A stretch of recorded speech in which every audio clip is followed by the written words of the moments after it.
지난 2월 금통위를 통해서 25bp 금리 인상을 하는 게 맞았다고 생각을 해요. 심표가 아닌 마침표를 찍어 줬어야 된다는 생각이 있었기 때문에 그렇게 얘기해드리는 건데, 미국은 6월 달까지 금리를 계속 올릴 거란 말이에요. 우리나라의 금리 차이가 많이 나게 되죠. 그걸 염두에 둔다고 하면 제가 보기에는 4월 달에 안 올릴 여지도 있다고 생각해요. 오히려 5월 달에 그냥 마지막으로 금리를 올릴 수 있는 시점에 해당되잖아요. 실리콘밸리 은행 사태는 이미 일단락됐기 때문에 크게 연연 안 할 겁니다. 연준은 올해 6월 달에 금리 인상을 중단할 겁니다. 연말까지는 그 기조 유지하고 기준금리 인하는 내년에 할 겁니다. 대신증권 리서치센터 문남중 수석연구위원 모셨습니다. 위원님 안녕하세요. 네, 안녕하세요. 네. 예, 아침에 나오시고 너무 감사드립니다. 나오신 제가 감사하죠. 나오신 날 이슈가 많아서 들어볼 얘기가 좀 많을 것 같아요. 저희가 뭐 다른 얘기, 좋은 얘기 많이 있지만 또 위원님은 또 SBB와 CS 관계를 어떻게 생각하시는지, 특히 또 위원님이 유럽 얘기 많이 해주셨으니까 20위가 바로 내일이죠. 네. 그 관련돼서 좀 얘기해 주시면 좀 도움이 될 것 같습니다. 근데 지금 차감을 하고 계실 거예요. 네네. 사실 SVB 사태의 파장이 그렇게 확산되지 않고 일단락되고 있다는 거를 체감을 하고 계시는 것 같고, 사실 유럽의 유동성 이익이라는 단어만 나온다고 하면 항상 생각했던 게 이제 유럽 쪽으로 생각했던 약간 기존에 가지고 있던 고정관념들이 지금 시장을 괴롭히는 원인이지 않을까라는 생각을 해요. 사실 뭐 유럽권의 이기는 2008년도를 놓고 본다고 하면 그 이후부터 이제 자산 건전성을 높이는 규제 당국의 정책들이 실제적으로 은행들이 이행하는 데 영향을 줬던 부분들이기 때문에 지금 현재로서는 이 유동성 위기에 따른 파장이 전이되기에는 어려운 부분들이 있다 생각을 하고 있고요. 결국 중요한 거는 지금 현재 그 문제가 발생한 원인을 보면 결국 실리콘밸리 은행에서 답을 좀 찾아야 될 것 같아요. 그래서 제가 그 얘기를 좀 드리려고 하는데요. 사실 실리콘밸리 은행 사태 두 가지 좀 왜곡된 부분이 있어요. 그러니까 예금자 같은 경우에는 사실 일반 소비자가 아닌 테크 기업들 위주의 예금을 받은 부분들, 실질적으로 예금자 보험 한도에 적용되는 그 비율은 3%가 채 되지 않아요. 그리고 이제 또 하나는 그렇게 받아들였던 예금들을 운용하는 게 지역은행이다 보니까 좀 편중될 수밖에 없었죠. 그러다 보니까 결국 미국의 장기 국채, 그리고 정부 보증되는 채권 위주로 좀 투자를 하다 보니까 원래 이러한 채권 투자는 잘못한 건 아니에요. 왜냐하면 만기까지 가지고 있으면 원금과 이자가 보장되기 때문에 사실 큰 문제는 안 되는 상황이었지만, 결국 연준이 지난해 3월 이후부터 금리를 올리기 시작을 했고 단기간에 많이 올리다 보니까 결국 이 테크 기업들의 자금줄이 마르다 보니까 그게 이제 연준의 기준금리 인상이 막바지되는 구간, 그러니까 어떻게 보면 기업들이 이 자금난이 최고로 가장 정점에 모일 수 있는 그 시점에 오버랩되다 보니까 그게 동시에 발생해서 문제가 됐던 겁니다. 근데 다행히도 미국 정책 당국이 하루도 채 안 됐지만 은행을 폐쇄하고 모든 자산들을 이관하고 또 설립한 은행을 통해서 13일 날 재개한 부분들, 이런 모습들이 사실 더 이상 파장이 나지 않도록 좀 영향주는데 긍정적인 역할을 했다 보고 있고요.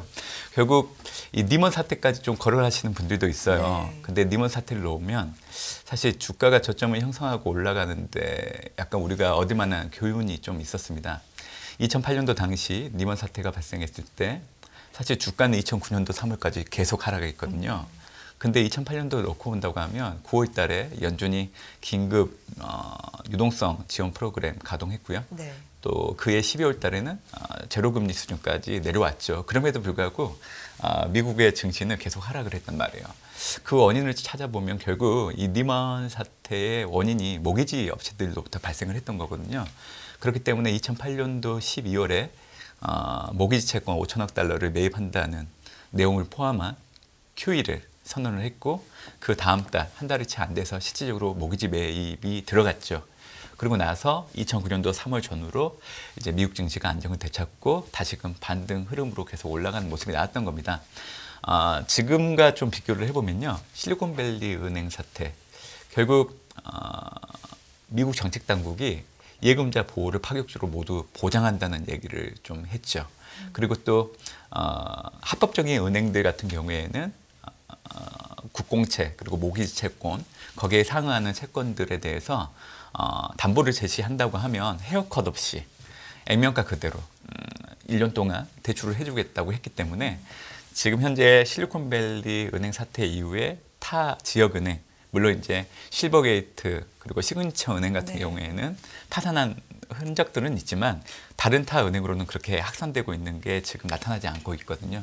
결국 지금 말씀드렸던 이 부분, 그리고 또 하나는 재무부가 외환 안정기금을 통해서 250억 달러 정도 되는 신용 보강을 지역 연은을 통해서 해줬던 부분들, 결국 추가적으로 예금 이탈이 확산되지 않도록 방지하는 데 역할을 해주는 두 가지 정책을 썼기 때문에 실리콘밸리 은행 사태가 사실은 전이가 더 되지 않았던 이유인 것 같습니다. 결국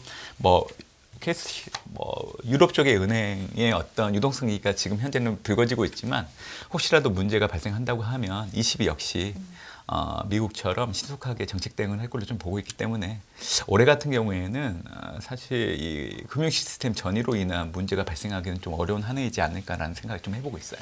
예, 지금 SBB 말씀을 너무 그냥 깨끗하게 잘 정리해 주셨는데 요거를 그대로 CS에 좀 네. 연결을 해보면 원래 CS의 문제는 뭐였고 네. 이제 와서 왜 다시 불거지고 있고 ECB는 지금 어떻게 하고 있고 그런 식으로 이렇게 비슷한 맥락으로 한번 설명해 주시면 좋을 것 같아요. 스토리라는 게 작년부터 예, 예. 사실 나왔던 사실 작년부터 나온 얘기잖아요, 네. CS가. 근데 왜 갑자기 네. 오늘 어제 밤에 난리가 났고 또 지금 미국에서 네. 정책 당국이 한 것처럼 과연 네. 지금 스위스 뱅크도 뭔가 했는데 그게 이 정도의 영향을 준 것인지 또 네. 오늘 20위는 오늘인가요, 내일인가요? 20위는 어떻게 될 거지? 그 스토리 라인으로 지금 너무 네. 좋으시니까 그렇게 한번 쭉 한번 해주시죠.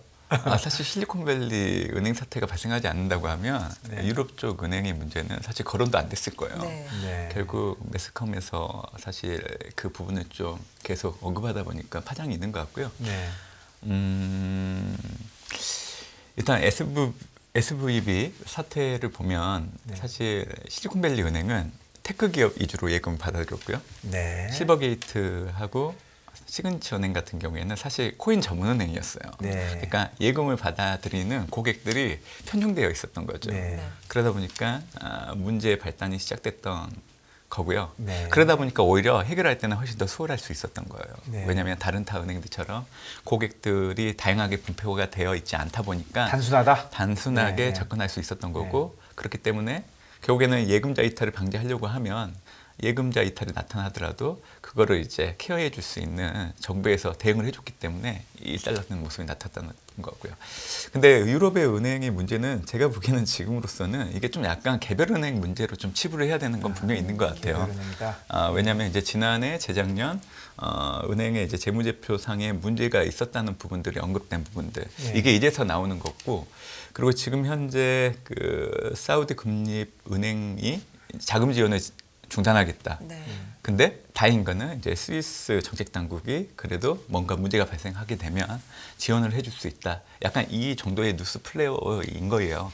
근데 올해 뭐 미국이든 유럽이든 중요한 거는 올해가 이제 금리 인상의 마지막 사이클에 해당되는 게 중요한 거예요. 그러니까 작년처럼 금리를 올리는 단계에서 발생을 한다고 하면 이거는 파장이 클 수밖에 없어요. 말 그대로 은행 산업이나 금융 시스템 전체로 전이될 수 있는 부분들이지만 올해 같은 경우에는 금리 인상을 중단하고 내년에는 이제 기준금리 인하를 단행하기 때문에 이런 차원에서 놓고 온다고 하면 은행을 이용하는 고객들이 아무리 금리 인상에 따른 부담이 커서 올해 같은 경우에는 이제 1분기, 2분기 때 자금 이탈에 대한 니즈가 높아진다고 하더라도 금리가 앞으로 떨어질 수 있는 환경이라고 하면 그 니즈가 줄어들 수 있거든요. 네. 그런 차원이라고 하면 은행 입장에서도 예금 이탈이 줄어들 가능성이 상당히 높아지기 때문에 지금 당장 가지고 있는 채권 위주의 자산 매각을 불가피하게 할 필요는 없다는 겁니다. 그래서 이런 상황이 미국과 유럽 은행 모두 동반 다 적용이 된다는 거죠. 결국 중요한 거는 정책금리 인상 중단, 사실 한 분기 앞서서 시장금리가 먼저 움직이는 걸 놓고 온다고 하면 예금을 했던 고객들 입장에서 자금을 인출해야 되겠다는 그 니즈를 줄일 수 있는 데 영향을 줄 수 있고 또 불가피하게 자산을 매각해야 되는 입장에 놓여있던 은행들 입장에서도 그러한 니즈가 줄어들 여지가 있기 때문에 사실 전반적으로 은행 사람들이 올해 시간이 지날수록 안정성이 높아질 수 있는 부분들은 분명히 있다 생각을 합니다. 결국 이런 차원에서 놓고 온다고 하면 유로권까지 은행 리스크가 전이될 거에 대한 우려에 대해서 높일 필요는 없다고 생각을 하고 있고요. 근데 ECB가 이제 통화정책 회의를 앞두고 있는데 이건 좀 다른 문제입니다. 네. 사실 유로존의 2월 소비자 물가를 보면 1월과 비교했을 때 그 추이는 내려오는 게 맞아요. 네. 근데 22도 마찬가지예요. 근원 소비자 물가를 놓고 통화 정책을 결정할 수밖에 없는 상황인데 2월달 근원 소비자 물가는 전월과 비교했을 때 오름폭을 좀 높였던 상황입니다. 결국 그 이전에 이제 시장에서는 ECB가 금리 인상 속도 조절을 할 수 있다는 일부 시각들은 있었지만 2월 근원 소비자 물가 결과를 놓고 온다고 하면 이번에도 50bp 금리 인상 단행을 할 수밖에 없다 생각을 하고 있고요. 만약 이렇게 된다고 하면 앞으로 ECB가 지금의 현 기조에서 크게 벗어나지 않겠구나. 결국 시장에서는 좀 매파적으로 해석할 수 있는 부분들. 지금 유럽 증시는 지난해 1월 수준까지 올라와 있다가 최근에 연이은 대외 변수로 인해서 좀 등락을 좀 하고 있는 상황인데 결국 금리 인상 속도 조절에 대한 기대가 낮아진다는 거는 금리 인하를 하는 시점도 좀 딜레이 될 수 있다는 거. 결국 이렇게 된다고 하면 기업들 입장에서는 고금리에 따른 실적 부진에 대한 우려들이 높아질 수 있는 그 고리까지 연결되기 때문에 앞으로 유럽 증시는 3월 22 통화정책 이후에 좀 하락 압력을 받을 가능성이 높다 그렇게 좀 해석을 하고 있습니다. 아직도 금년만 보면 유럽이 제일 많이 오른 거잖아요. 예, 맞습니다. 그렇죠. 근데 요거 이제 하락 압력이 좀 있을 네네. 것이다. 네. 그리고 지금 말씀해 주신 거에 사실 미국은 2월 달 데이터는 엄청 강했지만 네. 뭐 한 일주일 전부터 고용 데이터, CPI, PPI는 네. 약간 수그러드는 거 아니야 이런 네네네. 느낌인데 네. 유럽은 아직도 이 데이터가 굉장히 물가가 높은 수준에 있다는 거죠. 네. 네. 네별로 보면 그렇게 좀 체감이 되긴 하는데요. 예. 사실 유로존의 이제 소비자 물가 추이를 놓고 본다고 하더라도 예. 지난해 10월 달이 전년 예. 동월 대비 10.7% 전후로 예. 해가지고 예. 가장 높게 나왔고요. 그 이후부터는 계속 떨어지고 있는 상황입니다. 11월, 12월, 예. 1월 3개월 연속. 그렇기 때문에 ECB가 통화 긴축의 속도 조절을 할 수 있다. 그 얘기가 나오는 것 같고요. 이거는 미국과 유럽 모두 다 적용되는 예. 건데요. 보통 이제 연간을 놓고 봤을 때 1분기 때는 좀 이렇게 물가가 튀는 모습이 좀 나올 수밖에 없는 효과가 좀 있어요. 그리고 실제적으로 미국도 그렇고 유럽도 그렇고 지금 현재 금리 인상에 대한 속도 조절 하고 있는 상황이잖아요. 예. 그렇기 때문에 사실 금리 인상의 속도 조절 구간은 가도기 구간에 해당되기 때문에 이런 구간에서 발표되는 월별 물가 지표는 이렇게 좀 튀어요. 그래서 그래요. 예. 사실 1분기 때 발표되는 물가 지표 결과를 놓고 추세를 논하기는 어렵고요. 네. 제가 물가는 앞으로 계속 떨어질 수 있다고 얘기를 드리고 싶은 얘기는 일단 최근에 이제 뉴욕 연은이 발표하는 네. 이 글로벌 공급망 압력 지수를 놓고 온다고 하면요. 2월 지수가 마이너스 0.26이 나왔어요. 2019년도 8월 이후로 처음으로 음해값으로 전환한 겁니다. 팬데믹 이후에 사실 물가를 올렸던 그 바탕에는 글로벌 공급망 병목이 있었거든요. 근데 글로벌 공급망 압력 지수가 2019년도 8월 이후로 처음으로 음해값으로 전환했다는 거는 그만큼 앞으로 글로벌 병목 형상이 빠르게 완화될 수 있다는 부분인 거예요. 그러니까 어떻게 보면 공급 측 요인에 해당되는 부분이라 보면 될 것 같고요. 그 공급 관련된 지수인가요? 네네, 맞습니다. 네. 그럼 중국이 좋아지고 그 유가가 안정되고 그런 거를 나타내는 거예요? 그 아마 지수가? 그런 부분들이 반영되면서 네. 어떻게 보면 이제 글로벌 물동량 자체가 원활하게 돌아가는 형태. 그래서 공급 측 사이드에서 좀 보면 좋은 시그널이라 생각을 하고 있고요. 수요 측, 시그널 측에서 본다고 하면 결국에는 시간당 평균 임금이 내려갈 수 있다는 거, 그걸 좀 염두에 두시면 좋겠다는 생각을 좀 하고 있어요. 이 두 가지 상황이라고 하면 앞으로 물가는 추세를 갖고 떨어질 수 있다 보고 있고요. 일부에서는 좀 물가가 떨어지는 거를 원치 않으시는 분들이 이 주거비 아닌 이제 다른 항목들, 뭐 운송 서비스, 메디컬 케어 부분을 놓고 좀 얘기를 하시는 부분들도 있는데 사실 서비스 항목에서 놓고 온다고 하면 주거비의 기여도가 상당히 높아요. 그러다 보니까 주거비는 지난해 3분기, 4분기 시간이 지날수록 오름폭을 줄어들고 있었던 상황이고요. 주거비는 앞으로 빠른 속도로 좀 떨어질 여지가 있습니다. 제가 그렇게 보는 이유는 미국의 30년 모기지 고정금리는 지난해 10월을 고점으로 지금 현재 오름폭을 줄여나가고 있기 때문에 결국 고정금리에 대한 부담이 낮아질 수 있는 부분들 염두에 두실 필요가 있고요. 그리고 과거에 정책금리가 중단이 되고 나면 주거비와의 스프레드가 0.5에서 1.05 정도 좁혀지게 되면 시차를 갖고 주거비가 연속적으로 떨어지기 시작을 합니다. 그게 네. 평균적으로 9개월 정도 되는데 네. 올해 6월 달에 연준이 금리 인상을 중단하게 된다고 하면 해당되는 시점이 내년 1분기 정도 돼요. 그러니까 올해 하반기 때부터는 그 앞서서 주거비가 떨어지는 속도가 가팔라질 수 있기 때문에 올해 같은 경우는 사실 물가에 대해서 그렇게 크게 우려를 할 필요는 없다 생각하고 있어요. 그렇군요. 네. 네. FOMC를 앞두고 공교롭게도 SBB 사태도 이렇게 불거졌고 ECB 16일 오늘 예정돼 있는데 또 앞두고 CS 사태도 이렇게 불거졌기 때문에 이게 중앙은행들의 결정에 네. 어떤 영향을 미칠까 좀 조심스럽지만 미국은 동결적인 얘기도 많이 나오는데 지금 위원님 말씀은 유럽 쪽은 물가 쪽으로 아무래도 네네. 조금 더 집중해서 올릴 가능성이 크다. 네, 한번 지켜보겠습니다. 우리나라 얘기를 좀 해보겠습니다. 한국은행의 방향. 금리에 대해서 그러면 조금 부담을 덜었다 싶기도 하고요. 그 4월이죠. 네. 언젠가요? 4월 11일입니다. 네. 네. 그 저번에 좀 이렇게 얘기하면 진짜 싫어하시겠지만 좀 얻어 걸렸어요. 올릴까 말까 하다가 안 올리기 진짜 잘했어요. 저번에 올렸으면 뻘쭘할 뻔했어요. 잘못하면 내리는 현상이 일어날 글쎄요. 제가 잘못 보고 있나요? 어떤가요? 아닙니다. 우리 그거는 금통위는. 사람마다의 차이기 때문에 다들 맞는 얘기세요. 예. 이제 저는 좀 이런 생각을 좀 예, 해보고 예, 있거든요. 사실 지난 2월 금통위를 통해서 25bp 금리 인상을 하는 게 맞았다고 생각을 해요. 네. 그렇게 얘기하는 이유는 심표가 아닌 마침표를 찍어줬어야 된다는 생각이 있었기 때문에 그렇게 얘기해드리는 건데 결국에는 통화정책에 대한 불확실성을 더 키우지 않았나 생각을 해요. 예. 왜냐하면 사실 금리를 동결하고 나서 올해 상반기 때 남아있는 일정을 보면 4월달, 5월달 금통이 예정되어 있는데 사실 지금 한국의 경제상을 놓고 온다고 하면 금리 네. 동결을 하는 게 사실 맞는 이유이기도 하지만 제가 먼저 생각드는 건 어차피 미국은 6월 달까지 금리를 계속 올릴 거란 말이에요. 그렇게 된다고 하면 우리나라의 금리차 차이가 많이 나게 되죠. 네. 결국 내금리차 확대에 따른 자금 지출 압력이 높아질 수 있는 부분들 그걸 염두에 둔다고 하면 차라리 2월 금통위 때 25bp 금리 인상을 하고 나서 앞으로 이제 금리 인상은 더 없을 거라는 그런 가이던스를 주는 게 사실 시장에서는 더 좋았는데 제가 보기에는 지금은 4월 달에 추가적으로 금리를 올릴지 아니면 5월 달에 금리를 올릴지 오히려 더 불확실성을 키웠기 때문에 안 올릴지. 제가 보기에는 4월 달에 안 올릴 여지도 있다고 생각을 해요. 네. 오히려 5월 달에 네.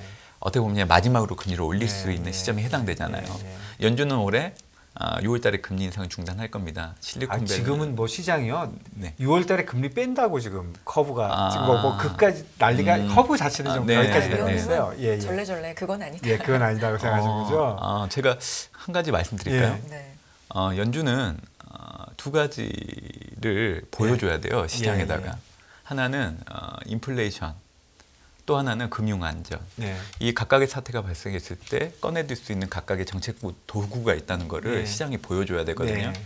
그렇기 때문에 실리콘밸리 은행 사태가 발생을 해서 금리를 동결 쪽으로 가버린다? 네. 이거는 한 가지 정책밖에 없다는 거밖에 안 보여주는 거예요. 그래서 연준은 실리콘밸리 은행 사태는 이미 잇따랐기 때문에 크게 연연 안 할 겁니다. 결국 25bp 금리 인상할 거고요. 네. 아마 5월달, 6월달 동일하게 해서 6월달에 최종 정책금리 5.5%로 마지노선으로 금리 인상 중단할 거고요. 네. 연말까지는 그 기조 유지하고 기준금리 인하는 내년에 할 겁니다. 네. 지금 시장에서 들어오는 거는 시장이 생각하는 예측치예요. 네. 실제적으로 최근에 나타난 걸 보면 너무 들쑥날쑥해요. 네. 지금 실리콘밸리 사태 하루에 발생하는 40bp 움직이니까요. 예, 그래서 저는 그건 시장의 생각이라 생각을 하고 있고 네. 아마 3월 FMC 때 연준이 올해 최종 정책금리 상단 5.6% 숫자를 만약 건들면 달라질 수는 있겠지만 현재로서는 5.6을 건들 가능성이 낮다 생각하기 때문에 그래서 이제 이 얘기를 드리면서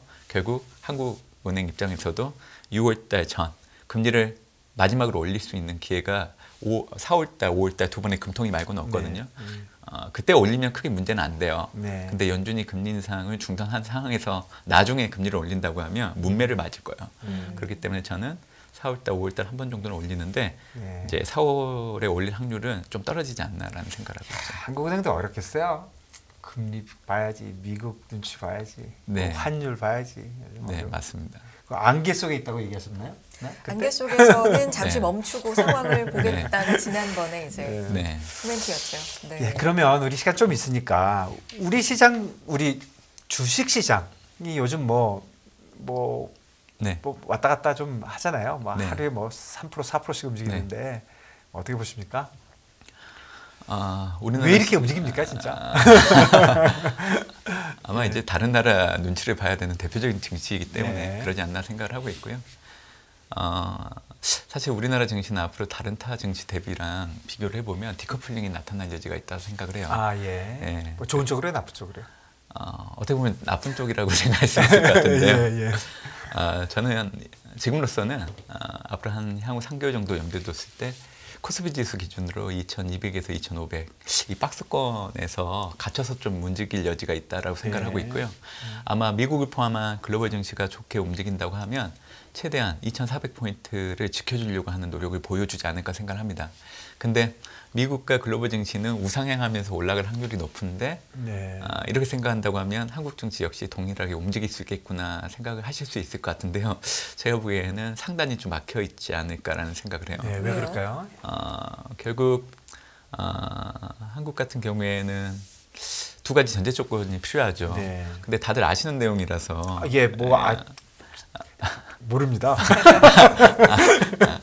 사실 우리나라가 추세적으로 올라가기 위해서는 두 가지 선결 조건이 필요한데 네. 첫 번째는 우리나라의 수출 증가율이 네. 전년 동월 대비로 놓고 봤을 때 이게 개선되는 조짐을 보이는 부분들이 확인되어야 되고요. 두 번째는 또 우리나라 반도체를 주력 품목으로 수출하는 대표적인 국가이기 때문에 반도체 여파의 턴 어라운드가 나타나야 되는 게 확인되어야 추세적으로 상승이 가능하다 봅니다. 네. 근데 이 두 가지 전제 조건이 아직은 달성되지 않았기 때문에 일단은 해외 증시가 좋을 때 반응은 할 수 있지만 이게 연동돼서 추세를 잡고 계속 올라가기는 어렵다고 보고 있어서 2200, 2500 이 박스권 내에서 움직이지 않을까라는 생각을 좀 해보고 있고요.